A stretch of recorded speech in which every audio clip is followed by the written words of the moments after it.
হয়েছে এ নিয়ে আরও জানাতে সরাসরি যুক্ত হচ্ছেন সহকর্মী বায়েজিদ সাদ। সাদ, জানাজার পর মরদেহ কোথায় নিয়ে যাওয়া হচ্ছে জানাবেন, আর দাফন হবে কোথায়?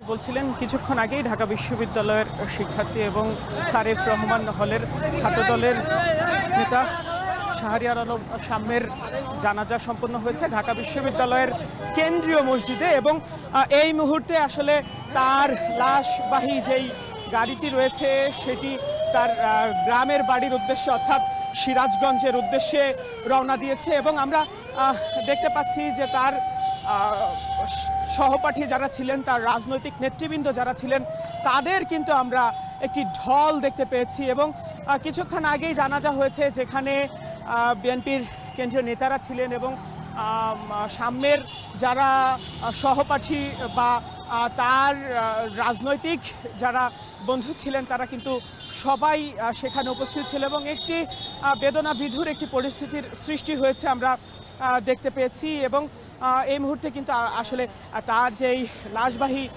মরদেহটি সেটি তার মরদেহটি লাশবাহী একটি অ্যাম্বুলেন্সে করে কিন্তু নিয়ে যাওয়া হচ্ছে তার গ্রামের বাড়িতে। কিছুক্ষণ আগেই আমরা তার খালার সঙ্গে কথা বলছিলাম, তিনি আমাদেরকে যেমনটি জানিয়েছেন যে আসলে তাকে এখন তার গ্রামের বাড়িতেই নিয়ে যাওয়া হবে এবং সেখানে একটি জানাজা শেষে তার দাফন অনুষ্ঠিত হবে, তেমনটি কিন্তু আমাদেরকে তার খালা জানিয়েছেন।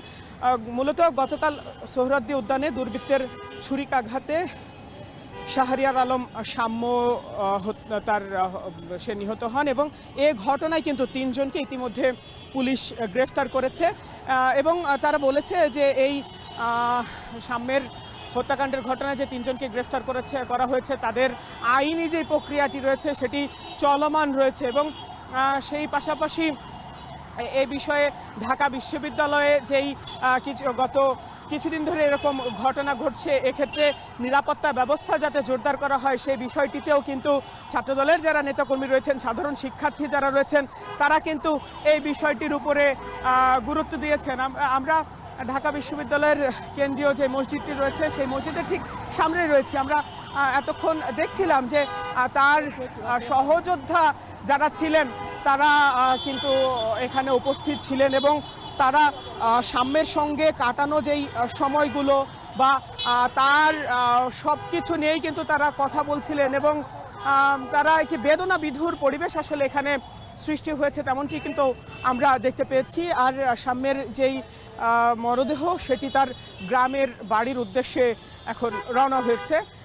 এই ছিল আমার কাছে সবশেষ।